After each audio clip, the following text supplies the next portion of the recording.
एक किताब जो आज से 80 साल पहले लिखी गई, लेकिन जैसे आज के अखबार की हेडलाइन हो।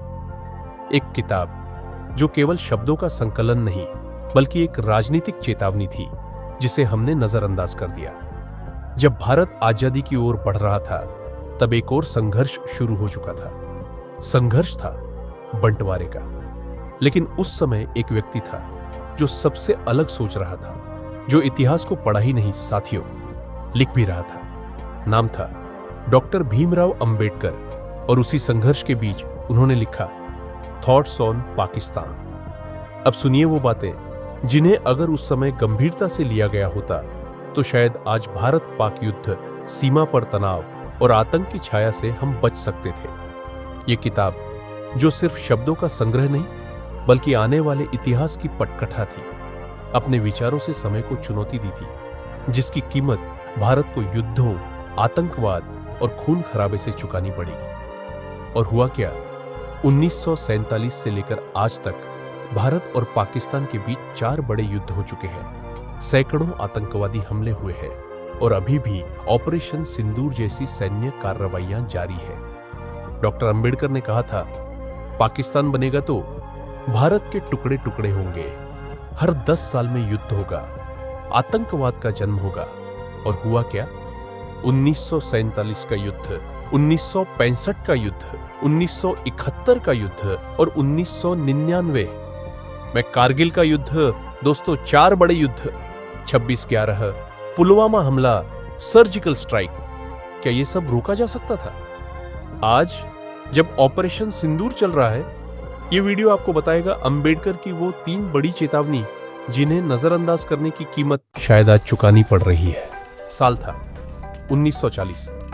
लाहौर के मंच पर मुस्लिम लीग ने भारत के विभाजन की मांग रखी थी।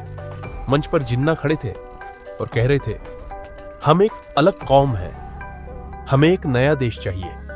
उन्होंने भारत को द्विराष्ट्र सिद्धांत के आधार पर 2 हिस्सों में बांटने की मांग रखी। यह वही क्षण था जब भारत की एकता दरकने लगी थी। अंग्रेजी सत्ता चरम सीमा पर थी, चारों तरफ आजादी की ओर थी, लेकिन दूसरी ओर महात्मा गांधी जी, नेहरू जी, पटेल जी और कई ऐसे चिंतक थे जिन्हें उठने वाली धुआं का आभास ही नहीं था, जो इस मांग को केवल सत्ता की लड़ाई ही मानते थे।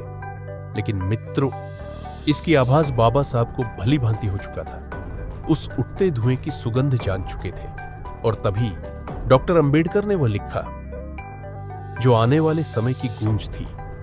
लोग कहते हैं डॉक्टर अंबेडकर केवल दलितों की बात करते थे, लेकिन थॉट्स ऑन पाकिस्तान बताती है कि वे देश की आत्मा को समझने वाले चिंतक थे, भविष्य के शिल्पकार थे, जो धर्म संप्रदाय से ऊंचा सोच रखते थे।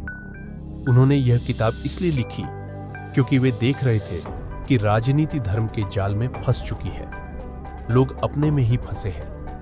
कहीं हिंदू राष्ट्र की बात हो रही थी तो कहीं मुस्लिम राष्ट्र की, और संविधान का सपना धुंधला पड़ता जा रहा था।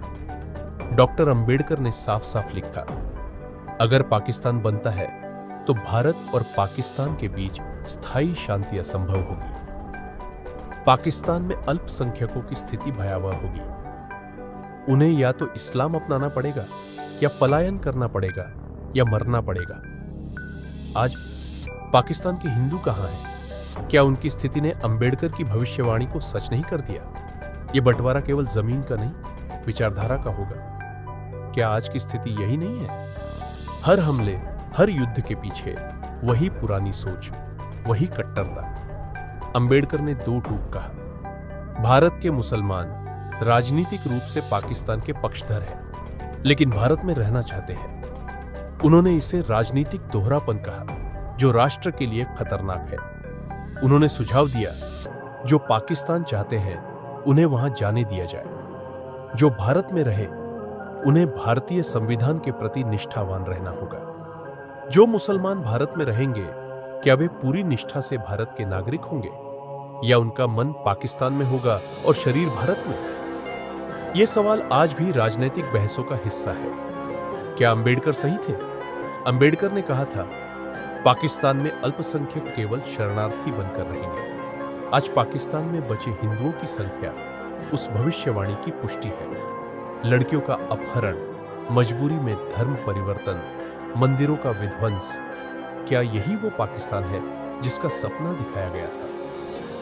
बाबा साहब कहते हैं, जिन्हें भारत से प्यार नहीं, उन्हें पाकिस्तान जाने दिया जाए, क्योंकि बंटवारा अगर जमीन का नहीं हुआ तो हर गली, हर शहर, हर संसद संघर्ष का मैदान बन जाएगी। 2025 की दुनिया में जब हम ऑपरेशन सिंदूर जैसे जवाबी हमले देखते हैं, तो लगता है हम अब भी उसी आग में झुलस रहे हैं जिसकी चेतावनी अंबेडकर ने दी थी। सीमा पर सैनिक और देश के भीतर डर का माहौल, हर हमले के बाद उबालती जनता, ये सब सिर्फ वर्तमान नहीं बल्कि अतीत की गूंज है। कल्पना कीजिए, अगर अंबेडकर आज जीवित होते तो संसद में खड़े होकर कहते, मैंने आपको पहले ही चेताया था, यह आग सिर्फ पाकिस्तान तक सीमित नहीं रहेगी, यह यहां तक भी पहुंचेगी और तब संविधान की जगह गोलियां बोलेंगी। क्या हम आज भी वही गलती दोहरा रहे हैं?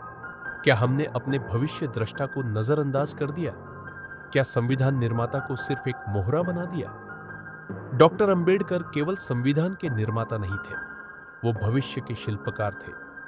उन्होंने देखा था कि राष्ट्र सिर्फ भाषणों से नहीं, साहसी निर्णयों से बनते हैं। उन्होंने पूछा, क्या भारत एक ऐसा देश रहेगा जहां दो विचारधाराएं, हिंदू और मुस्लिम, शांति से साथ रह सकेंगी? और इसी सवाल का उत्तर ढूंढते हुए उन्होंने यह पुस्तक लिखी थी, थॉट्स ऑन पाकिस्तान। यह किताब सिर्फ 300 पन्नों की नहीं बल्कि 300 सालों की सोच थी। आज हमें उनकी किताब को पढ़ने की नहीं, समझने की जरूरत है, क्योंकि जो लोग अपने भविष्य दृष्टा की चेतावनी नहीं सुनते, वे इतिहास की सजा भुगतते हैं। क्या पाकिस्तान में हिंदू, सिख, ईसाई सुरक्षित है? क्या भारत में धार्मिक ध्रुवीकरण नहीं बढ़ा? क्या सीमा पर गोलीबारी रुक पाई? क्या कश्मीर में आज भी समस्या नहीं है? अपना जवाब कमेंट में जरूर दें। अंबेडकर ने सब कुछ पहले ही बता दिया था। बंटवारे से अगर स्थायी शांति नहीं आती तो समझो हमने सिर्फ एक जख्म को दबा दिया है। डॉक्टर भीमराव अंबेडकर को सिर्फ संविधान निर्माता कह देना उनकी दूरदृष्टि का अपमान है। वो भविष्य को पढ़ने वाले महामानव थे। उन्होंने न केवल दलितों के लिए न्याय मांगा बल्कि भारत के लिए चेतावनी भी छोड़ी। थॉट्स ऑन पाकिस्तान कोई किताब नहीं, एक आईना है जिसमें हम आज भी अपना अतीत, वर्तमान और शायद भविष्य भी देख सकते हैं। अगर आज भी हम नहीं जागे तो क्या हम वही गलती दोबारा नहीं कर रहेंगे? यह वीडियो आपकी सोच को बदलने के लिए था। अगर आपको लगा कि डॉक्टर अंबेडकर सिर्फ अतीत की आवाज नहीं बल्कि भविष्य की गूंज है, तो इसे दूसरों तक जरूर पहुंचाइए। अगर आपको यह वीडियो प्रेरक लगा तो लाइक करें, शेयर करें और हां, चैनल सफलता की कुंजी को सब्सक्राइब करना न भूलें और इस चर्चा को हर मंच तक पहुंचाएं जहां इसकी जरूरत है। जय भीम, नमो बुद्धाय।